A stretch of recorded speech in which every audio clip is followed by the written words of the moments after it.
I am very excited to be here, and I feel like I kind of won the panel jackpot at this conference because we're here to talk about jobs.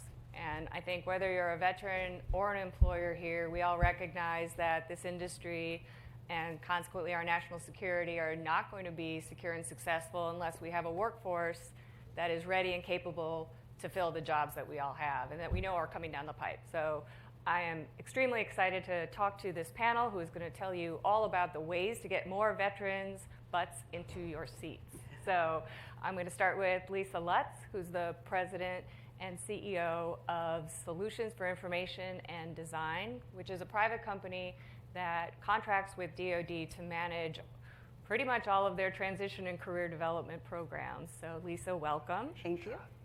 Next, we have Grant Johnston, who's the Vice President of Development for Airstreams Renewables, which is a company that trains veterans in renewable energy jobs on installations. Welcome, Grant. Thanks. Next, we have Eric Asmussen, referenced by the great James Rodriguez, who is the National Veterans Employment Manager at the Department of Labor Veterans Employment and Training Services, DOL Vets. Hello, Eric. And finally, we have Richard Lawrence, who is the program manager for Solar Ready Vets, which is a part of the Interstate Renewable Energy Council. So welcome to our panel. I'm very excited to get started. Just to set the scene a little bit and a little bit of housekeeping, as with all of the other panels, we are live, we are on the record, we're live streaming. For those of you at home, please don't forget to tag us, post us everywhere you post, and please submit questions if you're interested in anything we say during this panel. At the end, there will be live Q&A at the microphone, as well as my ability to read questions off of my iPad. So we'll get started with a little discussion, we'll end with Q&A. So to set the scene a little bit, content-wise, there are about 3 million clean energy jobs in the US right now. And that doesn't even count the massive fire hose of money and opportunity that's going to come with the act that we've all been discussing, the Inflation Reduction Act coming down the pike. So what I want to do is talk about how that act actually affects jobs. Everyone here is in the business of preparing veterans for jobs in clean energy. So Richard, can I start with you? Because I think you have the closest connection to sort of the government machinations that are involved. Can you talk about how this act is going to translate into jobs and how it's going to come from the federal government down to the private sector and what we're going to talk about today? Sure, thanks. So the first thing I think with this as a job development effort is just supporting the business development of this industry. And anything you do to support the development of the industry from that business side of things is going to grow jobs, right? That's how you grow jobs, is by selling more product, building more projects, getting things out there.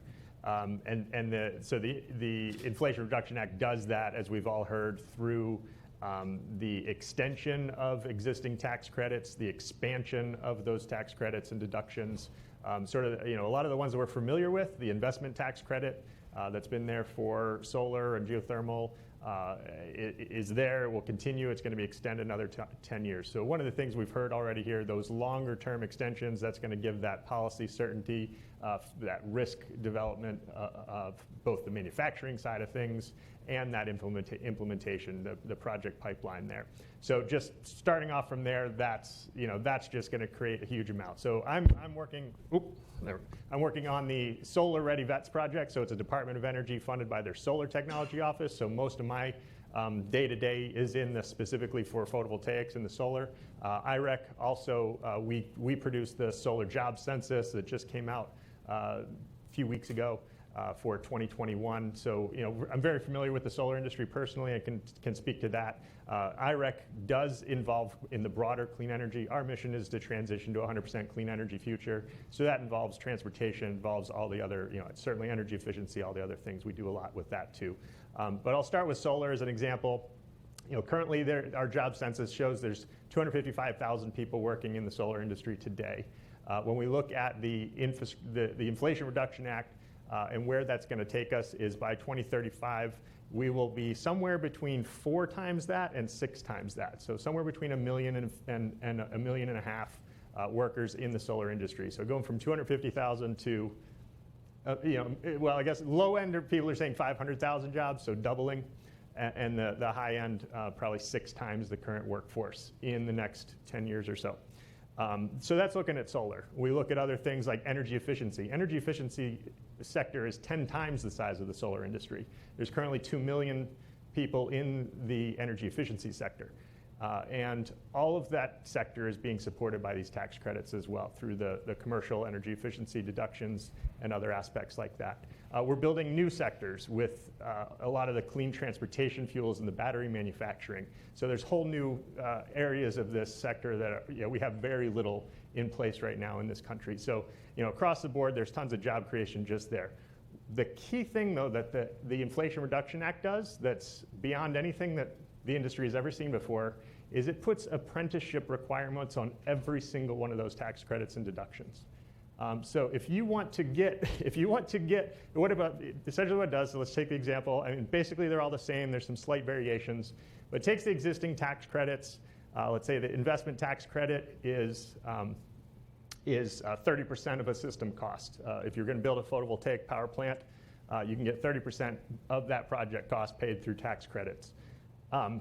What again, it extends those for 10 years, but what it does is says if it reduces it to 6%. It's currently 30%, but what it does is it says actually tax credit's only 6%. Well, if you want to get that 30%, you have to pay prevailing wages and you have to have a certain percentage of your labor being done by apprenticeships, registered apprenticeships, which we just heard Ms. Rodriguez talk about. Registered apprenticeships, great workforce development tool. If everyone is now going to have to be doing that within the industry.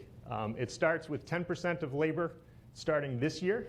12.5% of your labor on your project next year will have to be in a registered apprenticeship, and it will go to 15% the year after that and ongoing.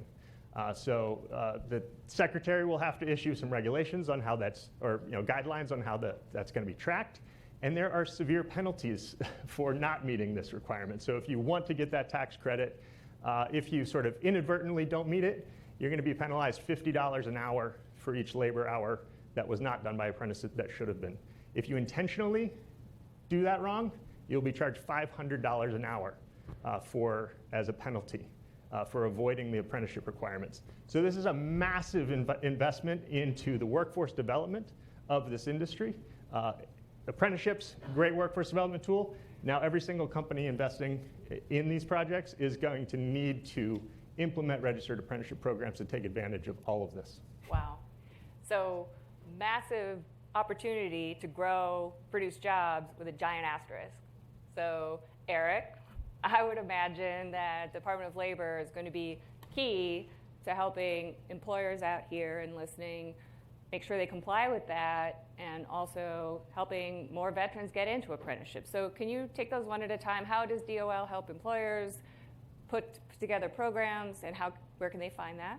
And then how do you help veterans get into them? Sure.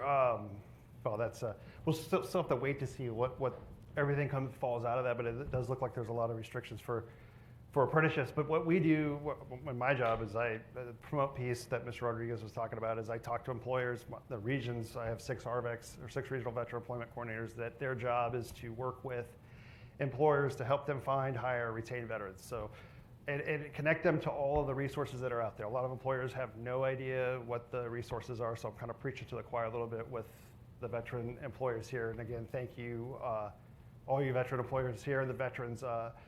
Veteran unemployment's at 2.7%. It's pre-pandemic numbers, very low. That's all due to organizations like this that are actively looking to hire veterans.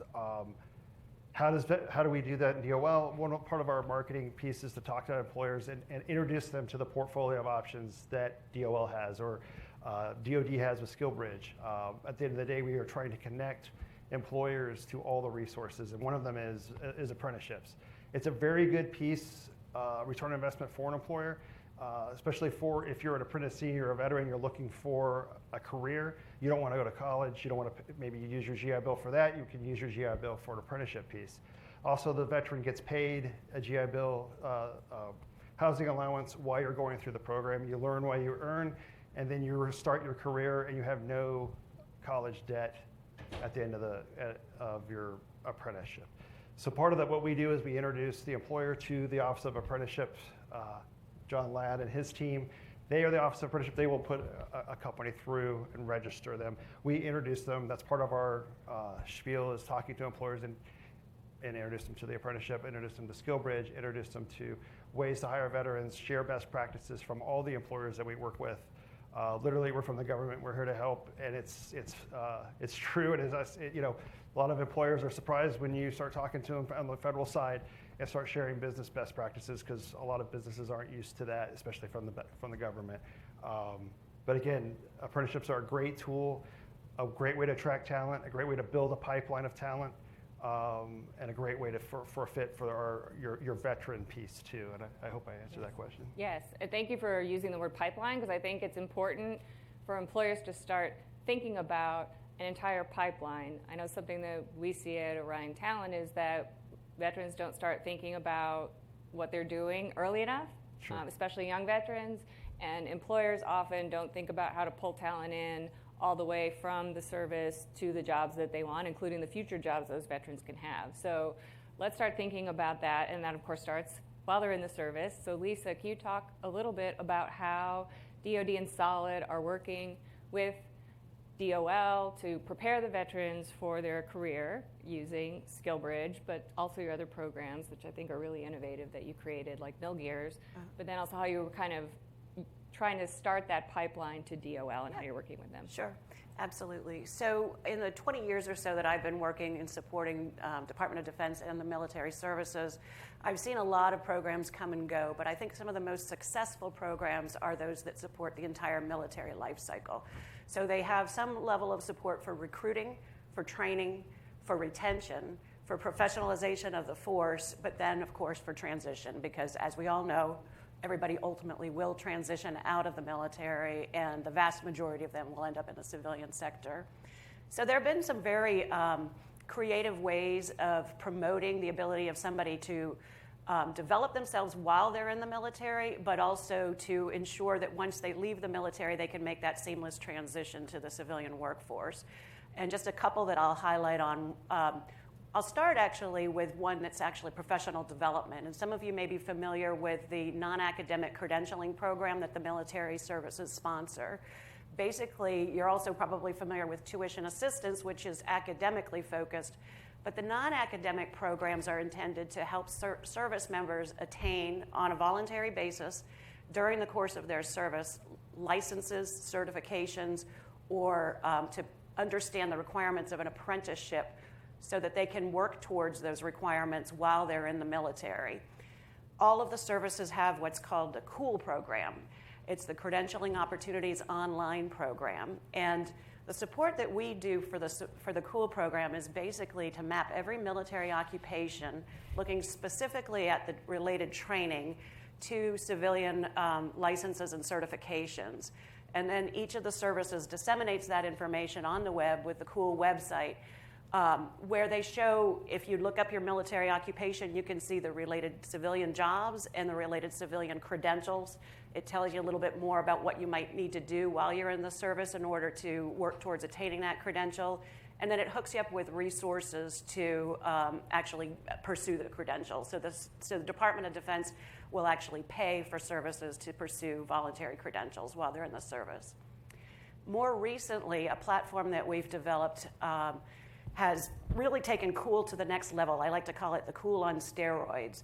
Because when you think about where you get your knowledge, your competency from, it's not just the specific training that you've had, but it's the variety of formal and informal opportunities that you've had to learn as you're working. And so what Mill Gears does, instead of just mapping credentials and jobs to the military occupation itself, it takes into account the unique qualifications of that service member. So every service member and a veteran has the opportunity to upload the formal documentation of their military training and experience, which could be the VMET document that many of you are probably familiar with, the Joint Service Transcript, or a more service-centric document. It parses all of that information, and then it tells you what jobs. But it's looking at your experience, it's looking at your training, it's looking at any civilian qualifications that you might have attained. So it's really looking more holistically at the individual's comprehensive portfolio and mapping them to credentials. those are two of the programs that I think have really contributed to professional development.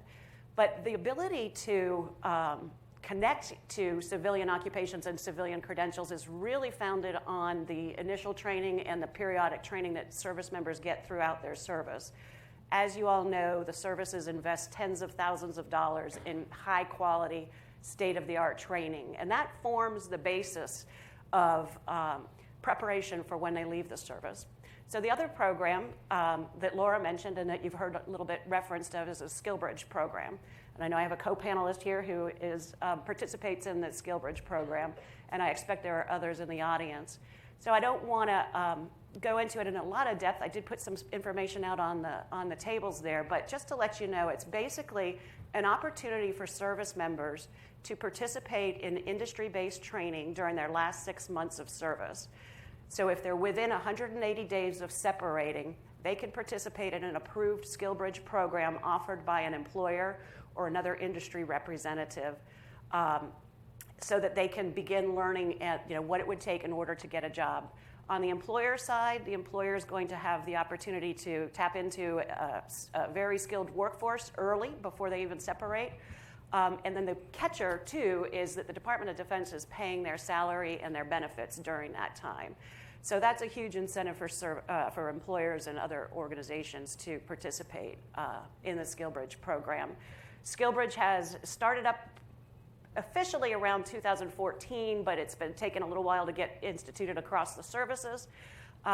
In 2017, there were 4,000 people who had participated in SkillBridge. Now there's over 14,000. In terms of partners, industry partners, there are over 2,300 industry partners, and Department of Defense is getting upwards of 400 applications per month for additional partnerships. So it's a very robust program. As Laura said, it's where where DOD hands it over to the Department of Labor, where they can then make that additional employment connection post-service. It's really an amazing program. If any employers out here aren't familiar, I strongly encourage you to look into it. We have a SkillBridge authority at Orion for manufacturing and clean energy jobs, and I don't know an employer who doesn't want to know more as soon as we tell them you can have access to this talent before it hits the market, right? We can get them more ready for your jobs on day one, closer to productivity, closer to billable time. It's just, to me, it's like revolutionary. So let's talk about one of those revolutionary programs, Grant, with Airstreams Renewables. You have a really large program, a really robust program for clean energy. Can you talk a little bit about what it does, how it works with SkillBridge, and how employers here can take advantage of that? Sure. So we train people to climb 300 foot in the air and go to work. So you're climbing a wind turbine, cell tower, or you're working on the ground with solar. So if you go through our program, the veterans earn 10 different certifications, which are nationally recognized, and they walk onto a job in wind. You have to have 6 of them just to walk onto the job. So they're ready to go to work right away, and they can do that. How do you find these guys? That's the hard part. How do you find them? Well, before COVID, it was all job fairs. We do 80 recruit military job fairs. You'd find people that were transitioning through life. When you get out, you transition, you're not sure what you want to do, but you're 5 years in, you really haven't got a career yet, and then you jump into something. As a veteran, you jump into something. We've seen everything as far as veterans go. We've had veterans, we have homeless veterans come to our main campus all the time. They usually show up with everything in their car. 1 to 2 homeless veterans every class. Well, the good news is 95% of the time, they're walking out there with a job, they're changing their lives. So it's a great program. SkillBridge is part of it. We try not to get them to the homeless part, right? Mm-hmm. That's what SkillBridge is for. So basically, you try not to get them. And how do you find the veterans? So we actually just started a partnership, signed yesterday with Invenergy. They're going to help us find veterans. They're going to help us find, they're going to go to job fairs with us. They're going to be in some ads with us on Facebook. If they say social media, right? If you guys have a chance, go to the Airstreams Renewables page. Like us on Facebook. Anybody on Facebook in here? A few, sort of, yeah. Like us on Facebook, you'll start getting ads. You'll see me in front of our brand new National Training Center going, "Welcome to Airstreams." That's exactly what it says. And we consider ourselves a family. We've trained over 9,000 people so far to date. About 8,500 of those are veterans. We're on 9 different bases, 3 Marine, soon to be 4, and 5 Army, soon to open up at Fort Bragg. But it's really all about getting that person a job. It's really all about we bring it down to the lowest common denominator, which is 1 vet. So just a real quick success story, Rebecca Espinosa, she found us on Facebook. She happened to live in San Antonio. I was going to that area. I went and met with her. Corrections officer. She said, I know I'm going to die in being a corrections officer. She came to our facility at Fort Hood. She just happened to have somebody live there. She came to our facility as a veteran. That's usually one of the ones that's for active duty. She now works for NextEra, one of their solar fields, making $25, $26 an hour. She doubled what she pays. She's doubled her pay. So that is our mission, and that's what Invenergy is going to help us find more of. People that need help, people that want to transition into this industry, people that want to, it's not an easy industry it's an easy industry to get into if you want to do it, but a lot of people don't even know about it. So it's an industry that you just need to get information out, and through Facebook ads, through job fairs, through we're going to do an information commercial with Invenergy as well. But we really feel like this partnership is going to take us to the next level so we can find more veterans to help us with our mission, which is get everybody a job. So you mentioned something important that I want to spend a little bit of time on, which is 10 certifications. And the certifications piece is what I find interesting because I think for a long time when people talk about veteran employment, they're picturing a JMO program. For those of you who aren't familiar, it's a Junior Military Officer program. They're thinking about hiring officers. They're thinking about hiring senior NCOs. They have a college degree, which is obviously a proxy we all use as employers for competency and the ability to do a job. But more and more, we're seeing a need for non-degree candidates. And this industry is no exception. And 80% of the military, 2/3 to 80% of the military is enlisted. So can you talk a little bit about how Airstreams does outreach for enlisted candidates? And then Lisa, I want to talk to you about credentials and the importance of certifications and credentials for enlisted. Go ahead. Sure. So we have 7 military, we call them RARs, but they're basically ex-recruiters, reps that work for us that find people that are coming, that are already vets. But on every base we have a recruiter, and they constantly go to skill bridge functions because skill bridge has a lot of functions. So we always tell them, just do something, like do United Piping, do truck driving, do something. And we're a big, skill bridge is kind of a family. We don't care where the service members go. We don't care where they get their job. We're just happy if they're happy and they sustain something else in their life. So that's really, it sounds simple, but some bases are better than others at giving you access to the soldiers. Some do it like once a week, some do it like once a month, and it just depends on how they do it. There's still some issues where some commanders won't sign off on people's packets because they have to have them go to NTC or they have to have them go someplace else. So I know that a lot of the bases are working on that. It just depends on the command, but they're working on trying to make it better. But it's really, this industry is open to every MOS. I mean, of course, your Apache helicopter guy, mechanics, they get jobs, they get 10, 12 job offers in their sleep. I just talked to a cook the other day. He lives in San Antonio. He's got a great background with mechanical stuff. So what we teach them, like you said, the certifications make sense for them to get themselves to transition to this career. Actually, I'm going to go to Richard first. Can you talk about how Solar Ready Vets works with veterans and how programs like that can help enlisted veterans find jobs in solar? Yeah, so the Solar Ready Vets, we've got a variety of ways that we connect with veterans, and also a lot of our outreaches to employers to help bridge those gaps. A lot of the project, so it's gone through a couple of rounds now. The current iteration, we've really focused on making a lot of capacity building and sort of greasing the skids in many ways. So what we've been doing is working to make sure that the training programs that they might be going to, that those training programs are eligible for the GI Bill, for the solar training program. We've got over 100 solar training programs on our directory, and we've now got 50 of those registered with the VA, so you can use your GI Bill there. So we talked about apprenticeships. We've been working with employers for the last couple of years to talk about this apprenticeships before this has been, just because, as was said, apprenticeships are really one of the best ways to get veterans into any job out there, because they can use their GI Bill for housing allowance.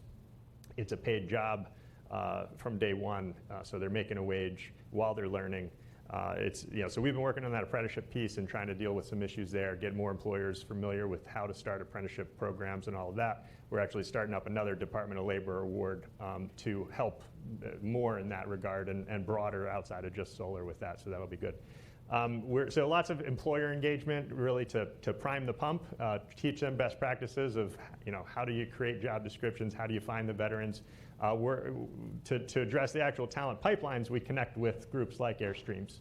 So we have partnerships with Airstreams where we are connecting them directly with some companies, telling them about the programs, tracking placements there. Both Airstreams, another program, Home Builders Institute, has a similar 6-week training program. Construction technology, similar, a little different focus on just general construction, but we're connecting employers there.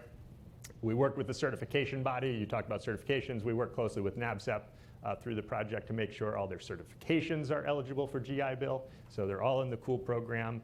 They can get they can get those certifications paid for while they're on active duty, or they can use their GI Bill afterwards. So all that legwork, that's what we've been doing with this project in large part currently. So.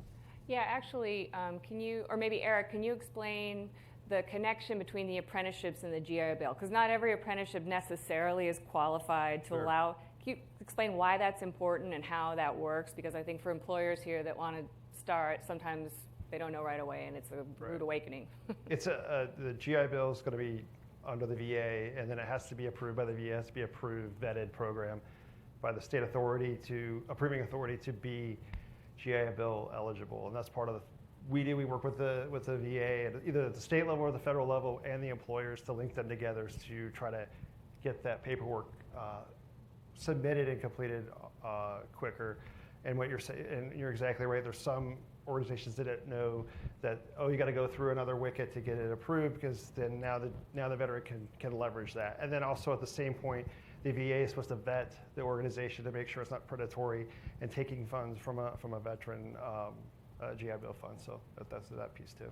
So in other words, just for clarification, because when I was at Booz Allen, we ran into this head on. So you can create an apprenticeship program, gets approved by DOL, but if you want veterans to go into that program and you want to be able for them to realize all the benefits and attract more veterans to that program, you want to make sure also that program has approval for VA to use GI Bill funding. Correct. Right. It's a two parts. I'll add the third step is actually letting the veteran know about it. That's good. Sure.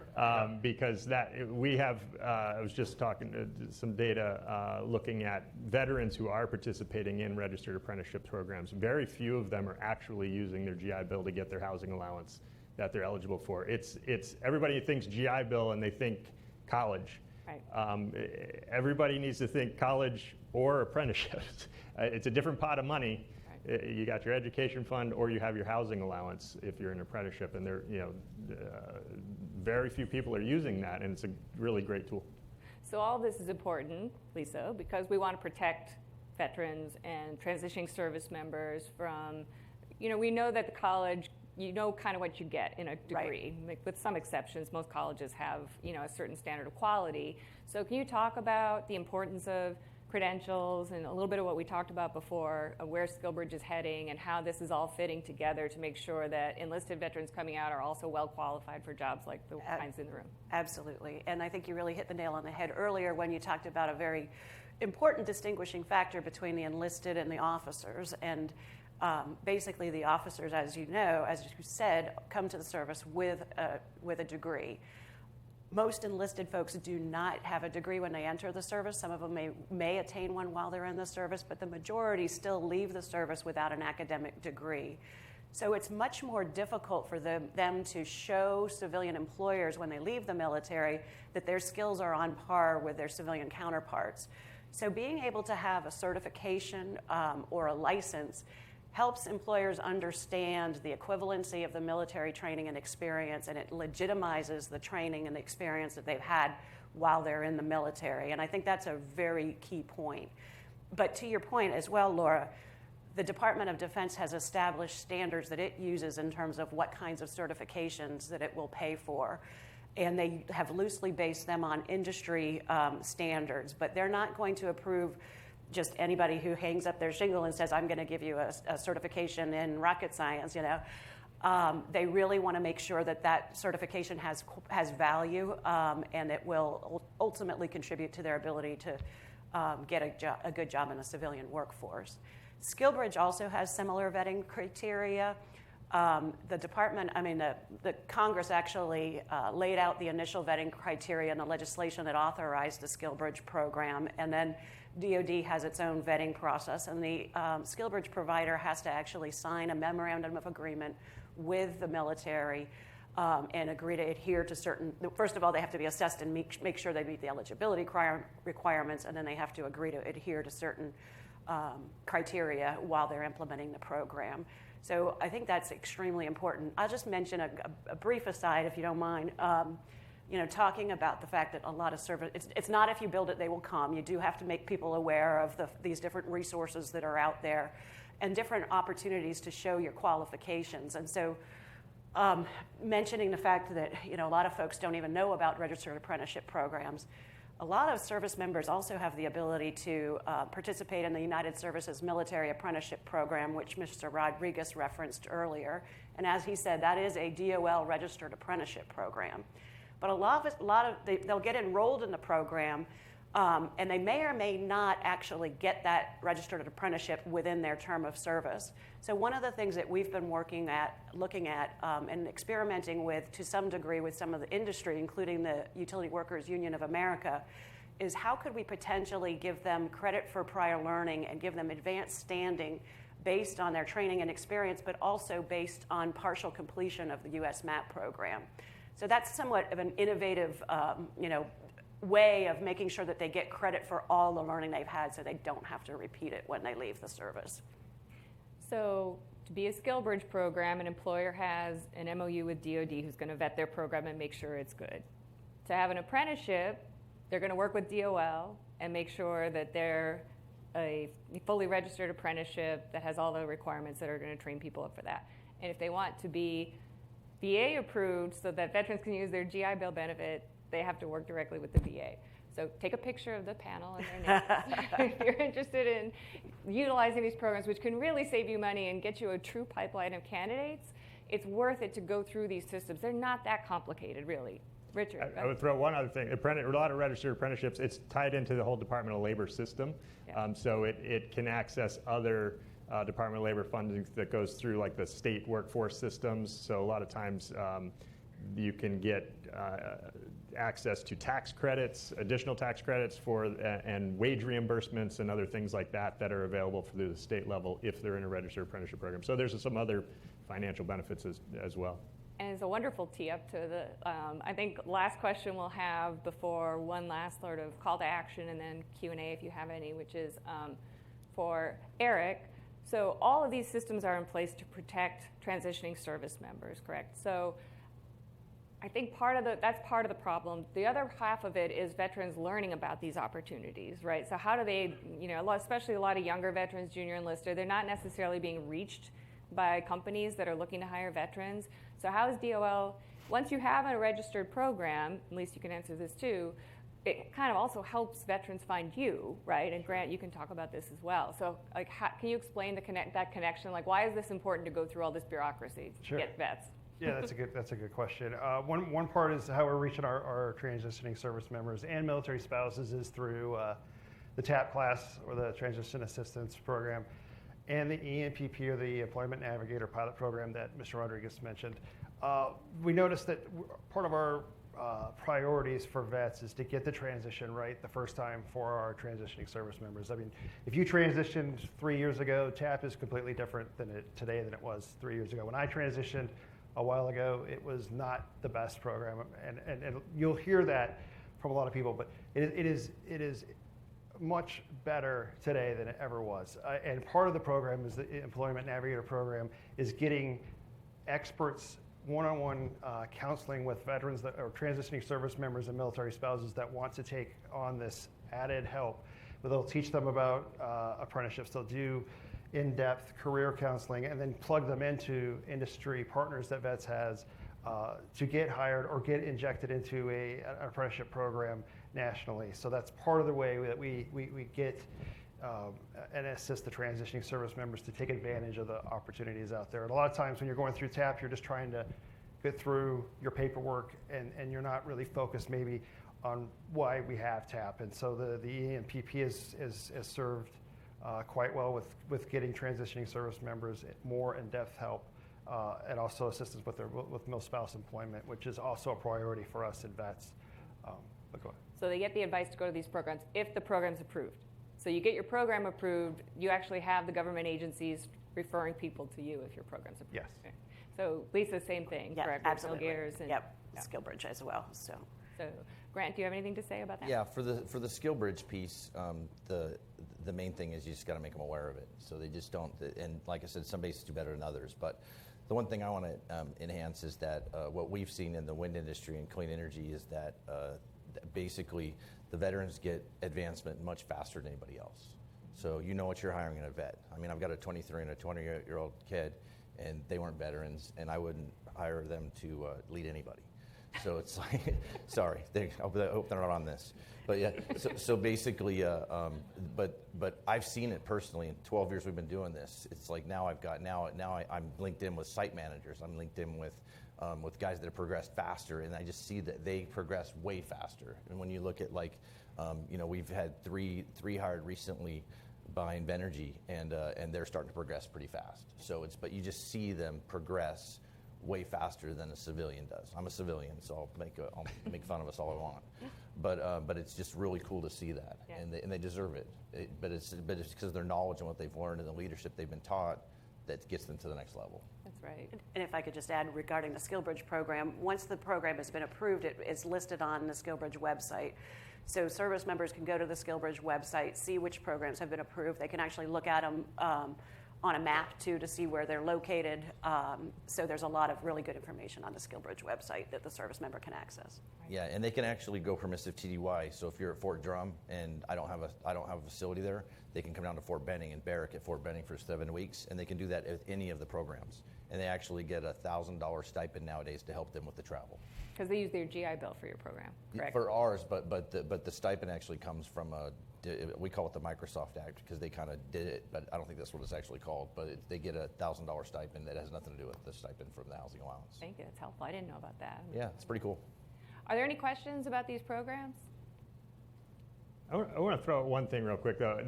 There is a lot of flexibility in both SkillBridge and in apprenticeships. So there's lots of options to explore in both of those areas. So an employer can run everything themselves in-house, but there's also lots of options to participate in other existing programs like the Airstream program on the SkillBridge, or we're closely partnered with Hiring Our Heroes, which targets more of the officer level with mid and senior level positions, people with degrees, leadership experience. We're looking at different populations there, but there's a lot of flexibility. Even in creating apprenticeship programs, who does the training? They have to be an employee, they have to be trained on the job by the employer, but all the rest of it, who does the related instruction, who's managing, who's reporting to DOE, there's a lot of flexibility. I want to throw that out there. So, even Orion talent. All right, good. Question. Hey, good afternoon. Chris Rawlings, Bauer Energy. Love what you guys are doing. I concur with you. The transition resources that are available during transition for veterans right now have drastically increased over the years. My transition was a crash and burn in 2008. So I'm happy to see everything's moving in the right direction. But we us and a couple of other companies as small businesses have gone to get approved to use the DoD SkillBridge program, and even gone through having transitioning veterans apply to be in the program. And it seems it seems like the first enlisted group, maybe the 1-term, 2-term folks, are easily replaced a little bit easier. So their commands are allowing them to use the DoD SkillBridge program, whereas the senior enlisted and officers are harder to replace. And as we know, it's a lot, it's very hard to recruit people to even join the military these days.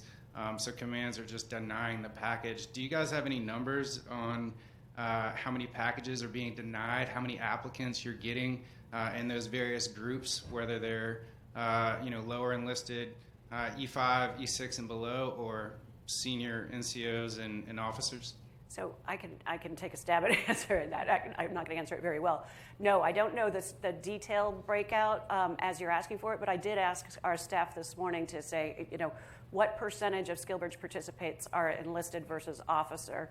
And there's not even a lot of good information on that at the Department of Defense level right now. The services maintain that information. But there was a survey done of SkillBridge providers, and there was only about 180 that participated, so you have to take that with a grain of salt. But in 2020, when the survey was implemented, about just over 50% were enlisted personnel. Let's see if I got this right. I didn't think I wrote that down on my cheat sheet, but 15% were actually veterans, which we didn't really talk about, and another.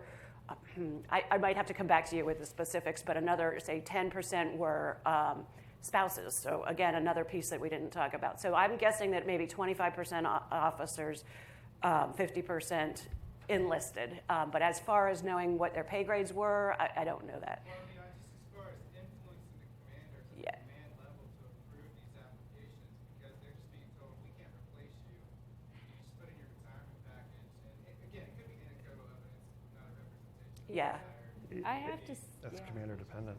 I have to say that hasn't been my experience. And when we created, when Orion Talent's SkillBridge program is for junior enlisted, and we went to the service branches and talked to the senior personnel and said, what does this look like? We want to make sure we have command approval.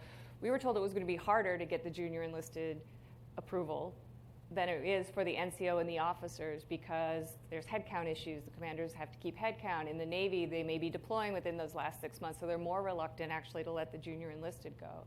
And Hiring Our Heroes actually has a college degree requirement to even participate, and it's the biggest program out there. So it hasn't, again, I don't have stats, but it hasn't been my experience that it's very hard. In fact, my sense is that the SkillBridge program was created to help junior enlisted, and it's drifted toward more senior NCOs and officers over the years. But I'd agree with that. Yeah, and I'd encourage you to reach out to Hiring Our Heroes. Even if you have your own SkillBridge program, you could still participate in theirs. They have about 1,000 that come through, and they do 3 cohorts a year. And there's about 1,000. You sign up, you're a member there, you'll get all 1,000 resumes sent to you every 4 months. Get ready. Other questions? Hi, I'm Troy Bean, COO of Greencastle Consulting, largest all-veteran company in the world, by the way. We'll talk Wow, about that congratulations. later. We have a DoD SkillBridge program, and one of the challenges that we've found so far is we're located in the Philadelphia region, and we want to have our SkillBridge fellows come to our locality. And we're recruiting nationally for SkillBridge, and we're getting a lot of attraction for it. But with the permissive TDY, their BAH, and their housing requirements, so they haven't cleared station yet. Mm-hmm. So say they're coming from Pendleton, they still have a house and all their goods there, but they want to come to our program. So I don't know if you could think or you've seen any tricks or ways for them to help leverage that BAH or another way for housing. We're trying to look creatively in Pennsylvania, talking with the National Guard and the Veterans Affairs there to try to come up with solutions there. But that's one of the major, I think, issues for SkillBridge interested candidates and programs to kind of have them match up if it's not in the area where they're going to go, or they already have family support, or it's within travel distance of their base, they're unable to get there because of that housing requirement. Thanks. Grant, you take care of housing for your participants, right, with GI Bill? Yeah, so at our facility, they come to us, but we have we gutted a whole factory and put 58 basically cots in. I call them dorm rooms, and with a full kitchen, and that's how we do it. But for his, I would look at I know they have that $1,000 stipend, and I think that there's some stuff in the works. I've heard it is to where you can pay for housing while they're working for you, because of course you can't pay them because it's not legal for them to get paid as well. But I think there is some stuff coming down the road where you're able to do that. LinkedIn with me later. If I hear anything, I can try and get you going. Or Lisa or Eric, could they get their SkillBridge program VA approved, perhaps? And VA doesn't approve the SkillBridge program, but it could be approved under a different VA authority, possibly, and then it could be used for that. That's a possibility. Then they could use their GI Bill. Just a quick follow-up. Brad Pellegrin over here, he runs our program, and we're currently looking to try to develop an apprenticeship program so that we can also get to try to combine the whole thing together. But I think that's kind of the synergy. What you're talking about is if you have each of these things going, I think you can get a really powerful pipeline going. But thank you. Absolutely. All right, I think we have time for one more. That's you. Hey, Chris Nelson with Helios Energy. Our company designs, develops, and implements energy efficiency and renewable energy projects. Clarification question for you. You mentioned certifications or credentials like NABCEP. Just for clarity, is NABCEP covered while you're on active duty through tuition reimbursement? Is that The cost of the exam is covered, the certification costs, not the training costs, would be covered by the COOL program if they're on active duty. They're all approved for that. And actually, just to piggyback on that, so the services are authorized to pay for credential preparation programs, which would be the training program that would help you prepare for the exam.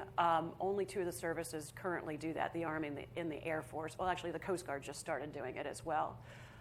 The other services are still trying to figure out, how do we ensure the quality of those programs before they invest the money in actually paying for the preparation program. But if you go out to the COOL websites, you can start with DoD cool.osd.mil.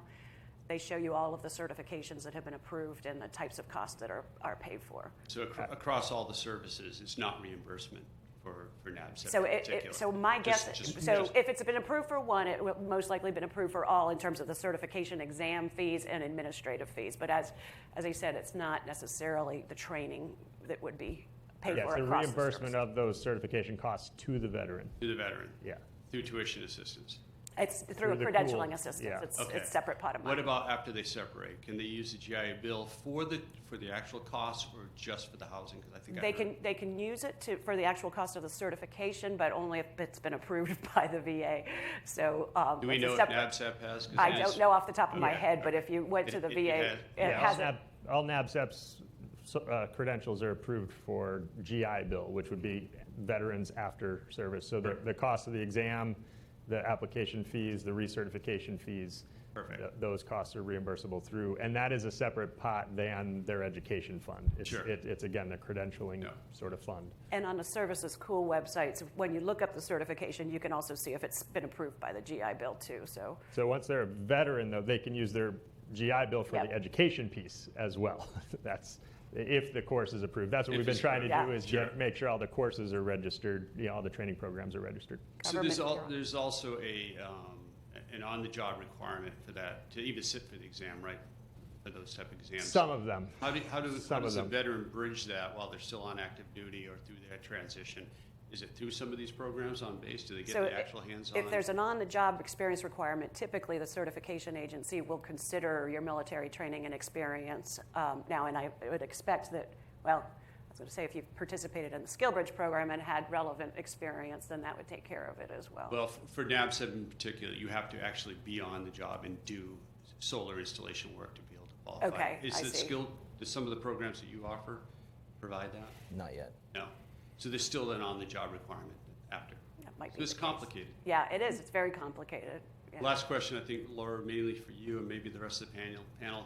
From the field, one of the big gaps we're seeing is around preparing any worker, but in particular veterans, for the realities, the harsh realities of working in the field in solar and wind. Right? You're in the sun, you're in the snow, you're in the rain. It's hard work. How do we screen them for the fire in the belly aspect of this thing? Because otherwise it's just an academic exercise. So I know for us, part of our SkillBridge program is connecting them directly with employers, with the employer that's going to hire them, and having them talk about that and send videos from the field and getting them engaged, and then they understand completely what they're getting into. But I will say a lot of service members are used to getting out in the dirt, in the heat, and the snow, and jumping out of planes and rappelling from towers. So a lot of the things that may scare civilians off from these jobs, they've kind of already done. So I think it's just a matter of being transparent. SkillBridge is a great opportunity, I think, to educate them about the job as well as giving them the skills for the job. I don't know if anyone else wants to Yeah, add to it's that. 9 out of 10 of the individuals and almost always service members that go through our program are successful with the jobs they go into. Most of the time they're telling me that it's maybe 2 or 3 out of 10 for the hiring practices outside. So it's definitely a competitive advantage. All right. Well, thank you. There's a lot of information. I hope it was useful and practical. Thank you to our panel, and we'll send it back to Dan. Thank you, everyone.